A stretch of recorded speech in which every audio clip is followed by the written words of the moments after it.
Hello children, today I am going to continue your chapter 2, that is components of food. In this chapter I have already told you that there are 7 components. Today we are going to talk about two remain components, that is water and roughage. Okay children, let us start. Water is essential for the life but has no food value in our body. यानी पानी जो होता है हमारे शरीर में बहुत ही आवश्यक होता है, because our body, you already know that, you have already learned in the previous classes that our body is made up of 70% of water. So obviously our body needs water for all the organs system. Water is essential for life but it has no food value. यानी पानी जो होता है हमारे शरीर के लिए बहुत ही आवश्यक होता है, लेकिन वो फूड की तरह, जो फूड हमें जो न्यूट्रिशंस देता है वो उसकी तरह काम नहीं करता है.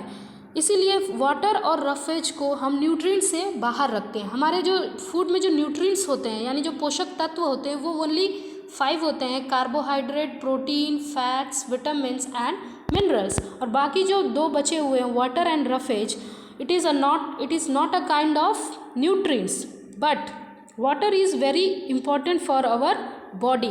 Water provides a liquid in which other substance can dissolve and move within the body or eliminate from the body. यानी वाटर क्या करता है, हमारे फूड के साथ मिक्स होकर हमारे बॉडी के अंदर जो फूड जो भी है उसको डिसॉल्व करने में और आसानी से एलिमिनेट करने में मदद करता है. Water is needed by our body. यानी वाटर हमारे शरीर में किन किन कामों के लिए आवश्यक होता है. तो सबसे पहले to transport the digest food to the body cells. यानी बॉडी में जो सेल्स, बॉडी के जो सेल्स हैं उनको फूड डाइजेस्ट करने के लिए वाटर का काम होता है. Next, the transport important chemicals, hormones around the body. यानी to transport important chemicals such as hormones. यानी हमारे शरीर में जो हार्मोन्स का जो ट्रांसपोर्टेशन है वो करने के लिए भी हमें वाटर की आवश्यकता होती है. Then next, to get rid of waste products. यानी हमारे शरीर से वेस्ट प्रोडक्ट्स को बाहर निकालने में भी वाटर का बहुत बड़ा योगदान होता है. To control and regulate the temperature of the body also. यानी अपने शरीर के टेम्परेचर को रेगुलेट करने के लिए और कंट्रोल करने के लिए भी हमें पानी की आवश्यकता होती है. Next we talk water dissolve the digest food which then passes into blood. यानी जो भोजन है वो ब्लड में जो डिसॉल्व हो जाता है. Blood is the mostly water present in the blood transport the digested food to each every cell. Blood जो होता है अधिकतर वो पानी वाला भाग ही होता है और water present in the blood यानी जो खून में जो पानी मौजूद होता है ये भोजन को एवरी सेल तक पहुंचाने में मदद करता है. The water in the blood also carries the chemicals like hormones around the body. Water also dissolves waste products of the body so they can be removed through the urine और sweat. Sweat यानी कि पसीना. यानी water क्या करता है, हमारे शरीर से बॉडी के वेस्ट को बाहर निकालने में भी मदद करता है. और हम अपने शरीर से बाहर वेस्ट के रूप में यूरिन निकालते हैं और स्वेट निकालते हैं. और जो फूड का जो अनवांटेड वेस्ट है वो भी हम अपने शरीर से बाहर निकालते हैं. Then water controls and regulates the body temperature. Water क्या करता है, हमारे शरीर को, बॉडी टेम्परेचर को कंट्रोल और रेगुलेट भी करता है by the process of sweating and evaporation. यानी हमारे शरीर में पसीने का होना, पसीना क्या होता है, इवापोरेट होता है हमारे शरीर से.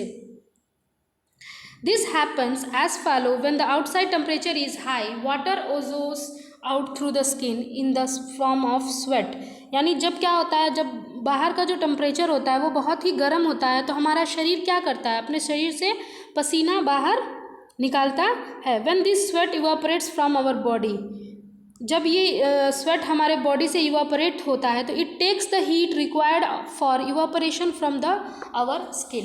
यानी जब हमारे शरीर से जो पसीना है वो जब इवापोरेट होता है, आपको पता ही है कि पानी जो है गर्मी से ही इवापोरेट होता है, या सूरज की रोशनी से होता है या गर्मी से होता है. तो पानी को इवापोरेट होने के लिए वो क्या करता है, हमारे बॉडी के टेम्परेचर में से ही हीट लेता है. By losing the heat our skin cools down and little bit we feel cool and comfortable. तो इस प्रकार हमारा शरीर जो होता है वो, हमारे बॉडी टेम्परेचर कम हो जाता है और हमारा शरीर, हम उसे ठंडा महसूस करते हैं. और body needs about 2 2-3 litre of water every day. बच्चों कितना चाहिए? 2 या 3 लीटर पानी हमें डेली यूज़ करना चाहिए। We get most of the water that our body needs by drinking water, milk. यानी अपने शरीर को हम पानी किस प्रकार देते हैं? एक तो हम पानी पीकर देते हैं, और बहुत सारे ऐसे लिक्विड फॉर्म फूड प्रोडक्ट्स हैं जिनको लेने से भी हमारे शरीर में पानी की जो मात्रा है वो बनी रहती है। The fresh fruits and vegetable also provide us lot of water.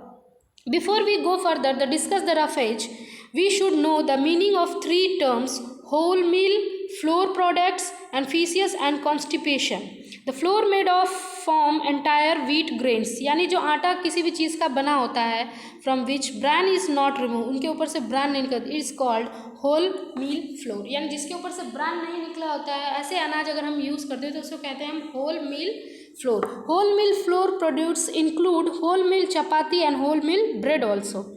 The waste matter remaining in our body after the food has been to digest is called feces। We discharge feces when we go toilet। और feces क्या होता है कि हमारे शरीर में जो remaining waste है, यानी हम भोजन जब डाइजेस्ट हो जाता है तो उसके बाद जो वेस्ट हमारे प्रोडक्ट हमारे शरीर में होता है उसको कहते हैं feces। We discharge by going to toilet. Sometimes the feces become hard and difficult to discharge। तो आपने देखा होगा कि कभी कभी हम जब वॉशरूम जाते हैं या टॉयलेट जाते हैं तो हमें टॉयलेट जाने में, feces निकालने में, शरीर से वेस्ट बाहर निकालने में बहुत तकलीफ होती है, बहुत हार्ड महसूस होता है।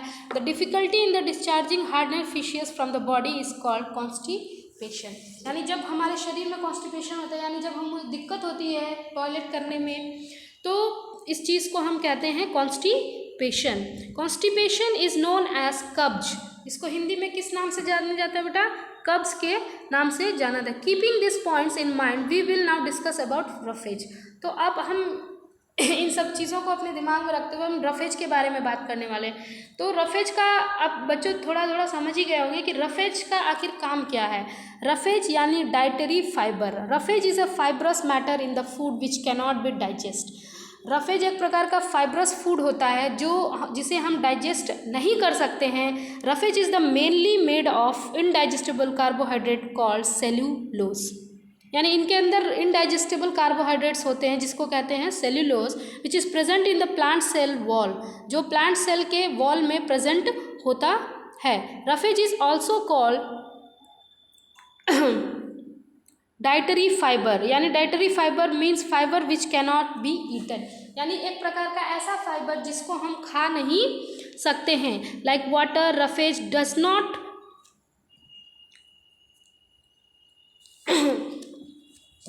sorry children, roughage is also a dietary fiber. Like water, roughage does not provide any nutrients। आपको अच्छी तरह ये पता है, इसे प्रीवियस वीडियो में मैंने आपको बताया था कि वाटर और जो रफेज होता है it is not a kind of nutrients, यानी ये कोई पोषक तत्व नहीं, ये हमें न्यूट्रिएंट्स प्रोवाइड नहीं करते हैं। But the roughage that has no food value but it is present is essential in our food. यानी इसका कोई वैल्यू नहीं है, यानी इसका फूड में हमारा कोई वैल्यू नहीं है, ये कोई हमें न्यूट्रिएंट्स नहीं देता है या पोषक तत्व नहीं देता है, लेकिन फिर भी इसका हमारे भोजन में होना बहुत ही ज़रूरी होता है। Because roughage provides bulk to the food and keeps the food and the waste matter moving along the intestine and helps to prevent the constipation. यानी रफेज क्या करता है, हमारे शरीर से जो बॉडी वेस्ट निकालने में हमें बहुत ही उस चीज़ को सॉफ्ट बना देता है और हमें आराम मिलता है अपने कॉन्स्टिपेशन से। अगर हमको कॉन्स्टिपेशन हो गया यानी कब्ज हो जाती है, तो अगर हमारे फूड में हम फाइबर्स को शामिल कर लेते हैं तो ये हमारे लिए बहुत ही अच्छा होता है। So children, next we talk about, यहाँ पे देख रहे हो कुछ ऐसे फाइबर्स फूड दिए हुए हैं, यानी ये सारे जो ऐसे फूड प्रोडक्ट्स हैं जिनमें फाइबर्स अधिक मात्रा में पाए जाते हैं। Next, vegetables and whole meal flour products such as whole meal chapati and whole meal bread. We go further and describe the test of food nutrients such as carbohydrates, fats, proteins. Okay children, यानी कि इन सब जो roughage और water जो है ये हमारे भोजन में हमें शामिल करना इसलिए आवश्यक है क्योंकि ये दोनों जो मिलकर हमारे शरीर को हमारे शरीर में जो डाइजेशन की जो प्रोसेस हो रही है उसको करने में आसानी करते हैं और हमारे शरीर से बॉडी को वेस्ट को बाहर निकालने में उन्हें सॉफ्ट और आसानी से हम अपने बॉडी वेस्ट को शरीर से बाहर निकाल सकते हैं. So children, your chapter is ended. In this chapter one more many more topics are there. Test for fat in food, test for carbohydrates in food, यानी किस प्रकार हम टेस्ट करेंगे कि किस भोजन में कौन सा न्यूट्रिएंट्स पाया जाता है. उसके बाद हम बात करने वाले हैं बेटा बैलेंस डाइट के बारे में, ओके, एंड डेफिशिएंसी डिसीजेस के बारे में. So children, listen this video very carefully. Thank you.